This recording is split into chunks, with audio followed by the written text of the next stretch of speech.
beliau sudah gabung. Suara gimana suara, Punten? Ya bagus. Assalamualaikum warahmatullahi wabarakatuh. Terima kasih perjuangan dulu sedikit ya. Apa kabar? Alhamdulillah. Mas? Alhamdulillah. Ya, manggilnya apa nih? Mas Bowik, Mas Bosman, Mas Matigo, apaan nih bagusnya? Udah Terima kenal. kasih atas. Ya. Terima kasih atas. Ya, Wowi aja. Oh, nggak apa-apa ya, karena kita terima kasih atas kebersamaannya. Maaf ini baru kemarin kontak-kontaknya habis, katanya siapa nih yang ya udah Mas Wowi ya siap. Kebetulan ada Kedana juga udah lama dapat kiriman-kirimannya. Siap. Jadi waktu kita cuma sampai jam 6, nggak apa-apa nih ya. Nggak apa-apa, santai. Ya sehat Mas. Alhamdulillah. Apa kabar? Alhamdulillah sehat, seperti biasa ditemani bunga ini. Pohon. Gimana Mas, ini bisa menikmati episode wabah ini? Yang jelas saya belum pernah seumur-umur 3 bulan berada di rumah bersama keluarga. Ini ya syukuri, karena benar-benar selama sekian puluh tahun berbisnis, bekerja, ini adalah barokah dari sisi lain, karena mengenal sisi lain dari keluarga, dari anak, dari rumah sendiri bahkan. Berarti wabah ini bagian dari karunia bagi orang yang bisa mengambil hikmah ya. Amin. Apa aja kira-kira hikmah yang bisa didapat dari wabah ini? Saat ini kalau boleh jujur, secara pribadi saya itu melihat banyak perubahan yang ke arah positif. Dari sisi bisnis tapi ya. Gak apa-apa, bebas dari mana aja. Dan karena memang sejak 3 tahun terakhir saya memang memfokuskan di dunia digital. Jadi entah mengapa ini masalah COVID ini menjadi kayak windfall. Jadi punten. Jadi windfall itu dalam artian yang tadinya misalnya omsetnya 10 gitu ya. Ya jadi 12, jadi 13 gitu ya. Dan di mana teman-teman yang belum digital ada bermasalah. Hanya itu aja, gitu aja paling yang. Jadi saya melihat dari sisi yang lain, dan saya pernah memprediksi bahwa jangan-jangan 2030 atau tahun 2030 ini ke depan, 10 tahun dari sekarang ini, kayaknya memang bisnisnya ke arah ini gitu ya. Jadi kita jadi kecepatan aja nih, yang harusnya mungkin tahun 2022, 2023 gitu ya, total dipaksa sekarang gitu ya, kita dipaksa dewasa gitu. Menarik bagi saya. Oh, menarik ya, karena emang kan cara berpikir Mas Bowik ini out of the box ya. Memang banyak hikmah lah. Pasti kalau Allah menakdirkan sesuatu tuh pasti kebaikan kok. Tinggal jeli atau tidak kita bisa melihatnya. Oh, jadi Mas Bowik lihat yang positifnya itu adalah diantaranya bab digital ini ya. Betul. Ya termasuk kita sekarang sedang berdigitalan ini ya. Betul. Kalau nggak kita akan ke tempat AA itu bisa 2 jam gitu ya kita nyetir. Gitu. Iya, dan ketemuannya juga cuma beberapa menit, lagi susah. Kayak dulu waktu ketemuan di Alatif ya. Betul. Masih ingat kah?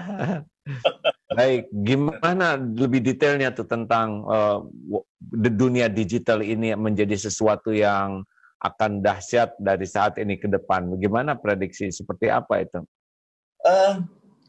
Tadinya saya melihat bahwa ketika 5G ada di Indonesia, kira-kira tahun 2022. Ini prediksi ya punten. Jadi bebas. 2019 saya melihat 2019 ini kayaknya 2022 2023 ini dunia akan menjadi digital, karena 5G kan kecepatannya bisa hampir 10-20 kali dari 4G gitu ya. Sehingga bisa melakukan, misalnya kalau dunia kedokteran bisa melakukan operasi, dokternya di Singapura, pasiennya di Papua, itu bisa dilakukan gitu ya. Nah, kemudian dengan tidak adanya lag time atau benar-benar tajam itu gambar-gambarnya, sehingga guru bisa ngajar dari Jakarta, murid dari Papua, murid dari Ambon, itu bisa mendapatkan ilmu yang sama tanpa harus berada di lokasi yang sama. Dan wah, saya pikir 2022 mengerikan sekali gitu. Ini game changing gitu ya. apa yang terjadi lagi di 2030. Itu prediksi saya. Nah, ketika COVID ini terjadi, karena itu saya masuk dunia digital gitu ya. Nah, ketika COVID ini terjadi itu seakan-akan percepatan yang tadinya harusnya 2022, 2023, toto kepaksa kita bermain sekarang gitu ya. Jadi sekarang ini bayangkan, pendapat saya ya, sekolah itu yang paling mahal adalah biaya gedung kampus, gedung sekolah.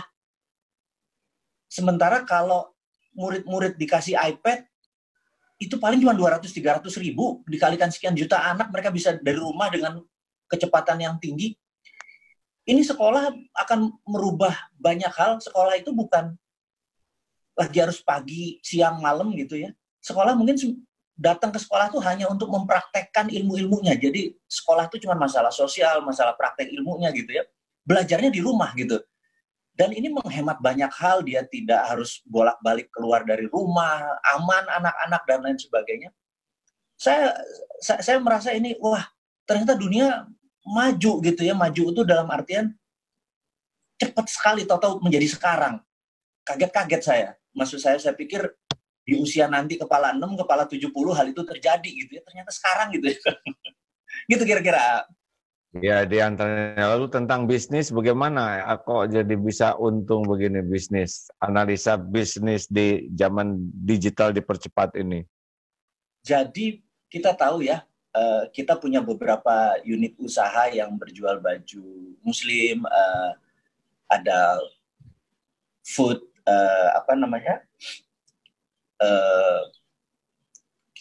saya lupa lagi ini. Jadi satu hari lah. Ya. Jadi contoh ini ya, baju muslim ya. Satu hari dulu kita menjual sekitar 500 baju muslim, cowok cewek gitu ya. Nah, ketika kena PSBB itu kan Tanah Abang tutup.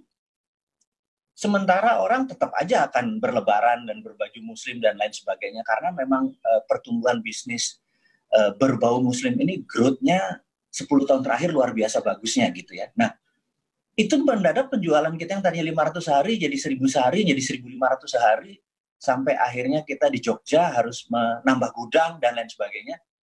Jadi tetap aja orang belanja itu tetap, hanya tidak ke Tanah Abang gitu. Nah, bisa dibayangkan pasar yang sudah 400 tahun dengan omset hampir 400 miliar per hari, tahu-tahu harus tutup, pasti pindahnya ke digital gitu. Jadi pasarnya bergeser. Nah, ini yang waktu itu jadi bagi saya ini adalah windfall.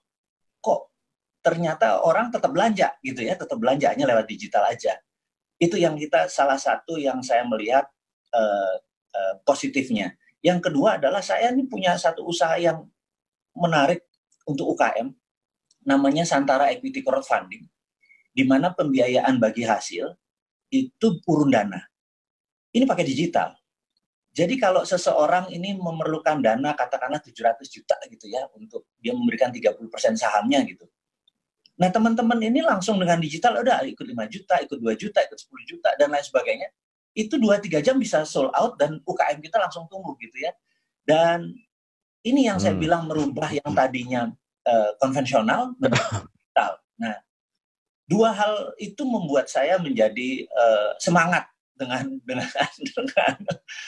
perubahan ke arah digital. Begitu ya. Berarti yang bakal rada nelangsa ini yang gaptek ya, yang tidak akrab dengan dunia digital ini bakal nelongso gitu. Sebentar. Karena saat ini ya, saya lihat generasi muda yang di bawah 40 tahun, anak-anak milenial ini, saat ini lagi cepet-cepetan buat aplikasi untuk membuat UKM-UKM itu menjadi digital gitu ya. Saya lihat ada beberapa yang dengan menjadi digital, mereka cuma plug and play ya, seperti Zoom tadi, plug langsung bisa. Digital ini artinya dia punya point of sales, dia punya software untuk accounting system, dia punya software untuk distribution system, dia punya software untuk menerima payment. Maksudnya gini, bisa dibayangkan kalau kita ada pembeli dari Malaysia, dia mau bayar pakai ringgit, tapi sistem kita tidak terkoneksi dengan sistem pembayaran. Kemudian dia terima pakai Visa, dia bayar pakai PayPal, dan lain sebagainya. Nah, dengan digital itu dia bisa menerima 9 macam pembayaran. Dia pakai Dana, pakai OVO, pakai e-money. Dan itu sekarang tinggal join, mendaftar dan sudah digital. Jadi dia tinggal, ya ini yang terjadi. Jadi saya pikir cepat sekali anak-anak saat ini beradaptasi ya. Berarti generasi out of date model-model saya gini, saya akan dengar juga itu bahwa mungkin perubahan cara digital ini juga akan mengubah tatanan-tatanan kehidupan masyarakat. Apa ada analisanya juga enggak nih dengan perubahan perdigitalan ini, selain ekonomi juga suasana kebermasyarakatan, kebernegaraan? Saya merasa bahkan kalau bersosialisasi, manusia memang ditakdirkan sebagai makhluk sosial, itu yang saya tahu. Jadi pasti ada cara kita untuk berkoneksi melalui digital. Itu ada hal yang mungkin generasi kita, kayaknya vibrasi ini kalau nggak ketemu itu vibrasi nggak kena gitu ya. Nah, tapi anak-anak sekarang bisa cekakakan di Zoom gitu ya. Nah, tapi yang menarik menurut saya di 2024 ini rasanya politik ya, mungkin 2024, 2022, 2020 ada pilkada daerah 2021, 2022 sampai 2024. Ini akan terjadi karena digitalisasi ini begini. Saya adalah orang mungkin secara politik, kalau AA tahu di video-video saya itu sangat ingin melihat sisi lain dari bernegara. Jadi saya adalah orang yang tahun 2002 sewaktu merubah Undang-Undang Dasar 45 menjadi Undang-Undang 2002, saya waktu itu agak sedikit protes mengenai one man one vote gitu ya. Karena saya merasa satu orang satu suara itu di negara yang belum terlalu dewasa atau immature atau belum terlalu dewasa, itu bisa menjadi pembodohan karena orang dibayar aja bisa memilih. Sementara jadi harusnya ada pembobotan. Pembobotan ini misalnya gini, seseorang bayar pajak 1 tahun 100 juta, suaranya 1. Kalau 10 miliar dia bayarnya, suaranya nambah 3. Jadi misalnya Bowie nggak pernah bayar pajak gitu ya, cuma tamat SMA doang, ya cuma 1 bayarnya. Tapi AA, sarjana, bayar pajaknya 1 miliar setahun gitu, suaranya 17 gitu ya. Nah, jadi dengan adanya pembobotan, itu bukan popular vote, tetapi electoral vote. Nah, dengan electoral vote menurut saya lebih adil, lebih fair, karena arah negara ini bisa ditentukan oleh orang-orang yang memang berkontribusi, gitu. Nah, dengan adanya digitalisasi, hal itu memungkinkan. Jadi, menurut saya begitu nanti kita pakai electoral vote, pemilihan-pemilihan kepala daerah itu menjadi lebih adil. Banyak, menurut saya seorang ahli surga, hafal Quran, santun, sama orang yang penjahat, preman, suaranya 1 gitu ya. Keadilannya di mana gitu. Nah, tapi dulu nggak bisa, memang karena digital sistemnya belum ada. Jadi saya pikir tahun ini, tahun depan, sampai 4 tahun dari sekarang, saya pikir akan terjadi game changing atau perubahan yang sangat dahsyat. Itu pendapat saya loh, punten. Iya, nggak apa-apa, bebas berpendapat kan nggak salah ya nggak? Baik, jadi mungkin ini akan terjadi dengan adanya dunia digitalisasi ini, dampaknya tidak hanya masalah ekonomi, tapi juga masalah budaya, juga perpolitikan, kebernegaraan, begitu ya ini? Pendapat saya. Ada nggak negara yang sudah bisa jadi contoh gitu di dunia ini yang mengoptimalisasikan dunia digital ini dan menjadi lebih baik? Menurut saya Korea Selatan. Jadi menurut saya kalau secara informasi, IT system, mungkin 99% wilayah Korea Selatan itu sudah 5G kali ya. Sehingga komunikasi di sana nggak ada putusnya. Sehingga bahkan tingkat kriminal itu bisa turun karena kamera ada di mana-mana. Jadi terang malam, pagi, siang, malam, kejahatan itu di Korea Selatan udah rendah sekali. Gimana enggak orang kamera ada di mana-mana karena tidak ada lack of time atau tidak ada space yang kosong. Semua di cover oleh kamera, terutama di daerah-daerah publik dan daerah-daerah kriminal. Dan bagi pendapat bernegara, bagi kita yang bernegara itu, faktor keamanan inilah yang membuat kita tuh nyaman. Jam 12 malam pulang kerja, cewek pulang ke rumah, nggak ada rasa takut gitu ya, nggak ada rasa cemas. Karena semua ada mata yang mengawasi, yaitu mata security, kepolisian, dan sebagainya. Nah, menurut saya Korea Selatan. Oh, jadi dampak dari digitalisasi juga sampai ke tingkat keamanan gitu ya, Menurut kenyamanan ya. ya, Wah, ini menarik ini. Terus apa kendalanya di negeri kita kira-kira efek digital ini yang positif dan yang negatifnya nih? selalu ada dua sisi ya. Kita hari ini Iya. semangat aja yang positif aja gitu. Jadi kalau menurut saya pada saat belum bisa diterapkannya karena memang teknologi 5G itu agak mahal. Gitu, infrastrukturnya benar-benar harus dimulai dari nol lagi, bukan 5G 4G langsung jadi 5G. Jadi saya membicarakan ini adalah dunia digital dengan berbasis 5G ya. Nggak cepat. Jadi menurut saya mungkin 2022 kita karena terhalang corona dan lain sebagainya. Tapi kalau izin, beberapa perusahaan sudah rasanya memegang ya untuk percepatan. Jadi salah satunya mudah-mudahan AA yang megang gitu ya, supaya dakwah lebih lebih ke daerah. Oh gitu ya, ya. Jadi nah sekarang ini lebih fokus ke ini nih. Kenapa suka kritis sekali? Sebenarnya nggak kritis. Jadi sebenarnya gini, saya itu panjang kehidupan bukan bernegara, memahami tentang bela negara gitu ya. Nah, kami atau saya dulu belajar bukan dari posisi yang umum. Jadi kami belajar dari threat analysis. Jadi orang di dalam sehari di dalam menganalisa itu ada yang berdasarkan dari sisi optimis, sisi realistis gitu ya. Orang seperti saya ini berangkat dari threat analysis, dari lihat dari skenario terburuk. Kalau hal terburuk bisa kita handle, maka yang bagus mah nggak usah wayai ngono gitu ya bahasa Jawanya gitu ya. Nah, karena itu saya melihat beberapa tahun ini menggunakan pendekatannya optimis. Saya cuma bilang sekali-sekali melihat dari sisi threat analysis dan diselesaikan ya threat analisisnya. Nah, saya merasa beberapa keputusan beberapa tahun pribadi menggunakan pendekatannya optimis. Itu saya cuma bilang arahnya sekali melihat dari sisi gitu, threat analisis. Jadi ya kita mengingatkan saja ya, bukannya harus memaksakan kehendak. Saya merasa beberapa keputusan beberapa tahun kalau menggunakan pendekatannya optimis. 17.000 saya cuma bilang gitu, arahnya sekali pendekatannya pemahamannya begini. Jadi ya kita kalau keputusan kebijakan luar negerinya begini, negara ini akan begini gitu dan lain sebagainya. Jadi saya cuman mengkritisi itu tidak semua bagian. Yang saya kritisi biasanya masalah ekonomi. Dan dunia saya yang tahu banyak adalah dunia oil and gas. Jadi dua itu, tapi ujung-ujungnya tetap ekonomi gitu ya. Jadi punten, kadang-kadang saya malah pengen, ayo duduk, ini loh muscle knowledge-nya gitu ya. Ya, itu tuh ada ilmunya gitu, menganalisa atau ilmu perasaan atau penerawangan atau apa gitu. nggak ada.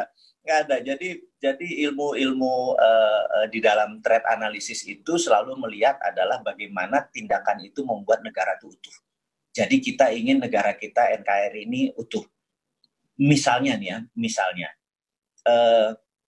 di Departemen Pertahanan harusnya ada divisi yang namanya Badan Intelijen Pertahanan atau BIP. Atau dalam bahasa Inggrisnya adalah Defense Intelligence Agency. Di Indonesia ini tidak punya BIP, Badan Intelijen Pertahanan. Berbeda dengan BAIS, di mana dia lebih ke militer, berbeda dengan BIN, di mana dia adalah tool untuk intelijen bernegara, tapi defense, pertahanan harusnya ada. Nah, usul-usulan seperti begini terkadang membuat kebijakan-kebijakan karena tidak ada pendekatan dari kacamata pertahanan. Jadi kadang-kadang misalnya kehadiran tenaga kerja asing itu positif atau negatif? Itu menimbulkan polemik tanpa ada keputusan-keputusan strategik dari kacamata intelijen pertahanan.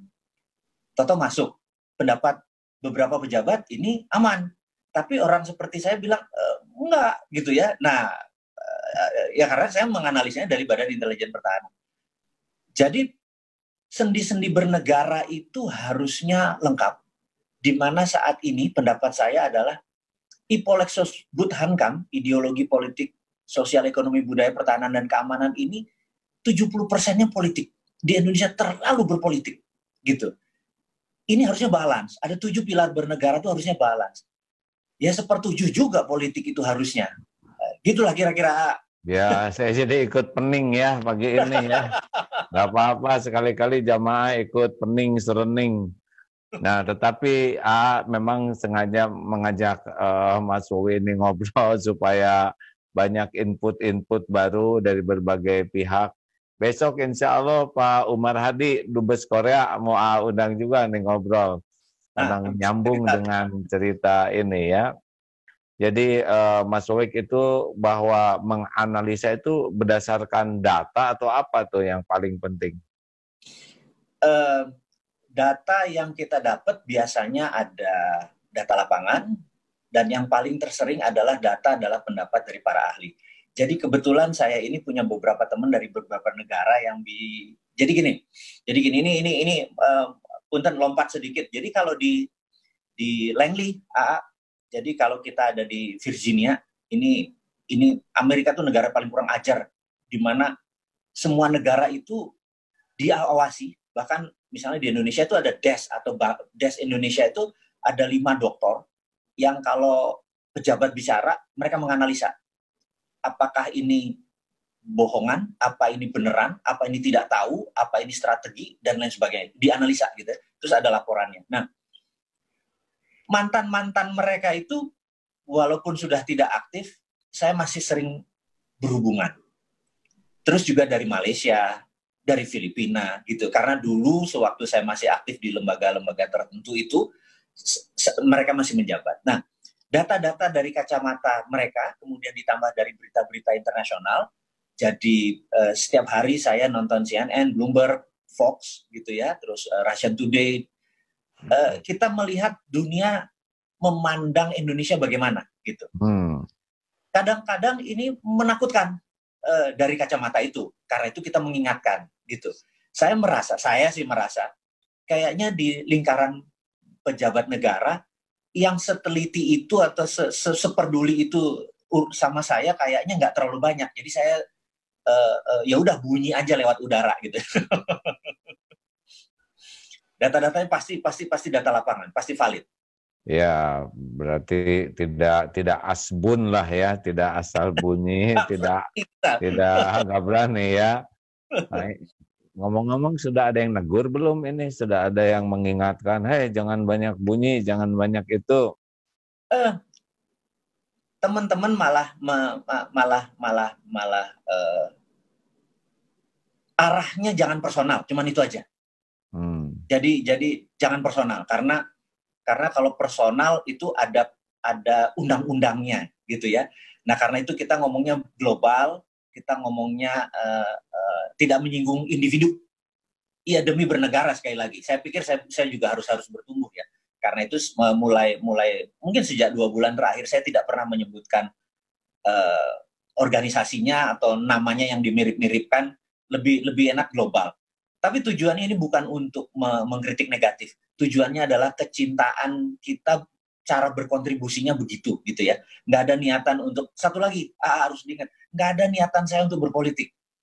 Karena saya pikir mengabdi masyarakat atau public services sebagai orang politik, saya tuh nggak humble, nggak rendah hati, nggak kayak AA santun, pendengar yang bagus gitu ya.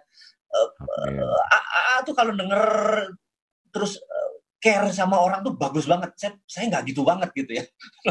Jadi saya pikir public services itu atau mengabdi dari sisi politik bukan saya gitu. Saya cuma melihat sisi yang lain. Itu jadi sekali lagi saya nggak ada niatan berpolitik, saya nggak ada niatan untuk membangun konstituen, nggak ada. Alhamdulillah, ini kayaknya obrolan kita kali ini baru prolog ini ya, baru pemanasan ini. Memang katanya kata-kata itu diatur oleh akal pikiran, tetapi nada, powernya itu diatur oleh hati. Jadi kalau makin dalam ketulusan, makin dalam keikhlasan, maka akan ada tenaga yang berbeda dari perkataan yang sama. Mungkin ini yang harus sangat diolah hati itu, ya nggak? Kalau hatinya sudah jengkel ke seseorang atau siapapun, maka dikemas juga ujungnya akan terasa bahwa ini merupakan serangan hanya dalam bentuk kemasan. Tapi kalau hati kita mudah-mudahan tulus dalam menyampaikan apapun tanpa embel-embel, walaupun agak tajam tetap saja orang tidak terluka karena dia tahu bahwa tenaganya tenaga kebaikan, tenaga kasih sayang. Inilah sekelumit ilmu yang pernah dipelajari bahwa emang intinya nggak bisa bohong dari hati gitu ya. Nah mudah-mudahan banyaknya data, banyaknya input yang akurat. Kalau di pesantren disebutnya BAL, benar, akurat, lengkap. Nah ini akan mengambil, akan kontribusi yang baik. Karena rasa sangat perlu gitu ya, negeri ini dari berbagai sisi pemikiran. Tapi ya ini itu ketulusan ini untuk kebaikan bersama. Setuju. Itu jujur saya berterima kasih mengajarkan bahwa kebenaran yang paling benar adalah kebenaran yang tidak menyinggung. Kebenaran yang paling benar adalah kebenaran yang tidak menohok gitu ya. Nah, itu saya harus belajar. Ternyata tidak menohok itu adalah selalu mengingatkan berkali-kali adalah hatinya harus tulus. Dan nada suara saya kadang-kadang kan masih menyerang karena masih marah gitu kan. Untuk jadi ikhlas itu saya rubah. Insya Allah ke depan saya lebih baik. Amin. Jadi ke depan kita mau ngobrol lagi gini, minat kah? Insya Allah. Yang saya bisa punten minatnya bicara sama orang yang pengetahuannya terbatas ini. Justru senangnya mengundang banyak orang karena bisa mendengar ilmu lebih banyak, Masya Allah, Alhamdulillah. Alhamdulillah. Mas Wawi, kita sudah lewat 1 menit, minta maaf, tapi kita sambunglah ke depan ya. Terima kasih banyak, ini sangat tercerahkan juga para pemirsa, pendengar, bahwa hikmah di balik wabah ini sangat banyak, termasuk ternyata dunia digital. Yang kedua, kita pun harus punya sudut pandang yang beragam, yang terutama kita bisa menganalisa resiko tertinggi ya, sehingga kalau kita bisa menganalisa resiko tertinggi, kita bisa lebih bijak menyikapi keadaan. Dan yang terakhir itu bahwa kita harus memberikan masukan ke negara ini dalam berbagai sisi ya, dengan niat yang tulus. Insya Allah menerima jadi amal. Mas matur suwun, kula ngaturaken matur suwun sangat inggih. Assalamualaikum warahmatullahi wabarakatuh. Waalaikumsalam warahmatullahi wabarakatuh. Jangan dulu kemana-mana, sahabat sekalian. Kita tutup dengan doa majelis. Subhanakallahumma bihamdik, asyhadu alla ilaha illa anta, astaghfiruka wa atubu ilaik. Assalamualaikum warahmatullahi wabarakatuh. Clear.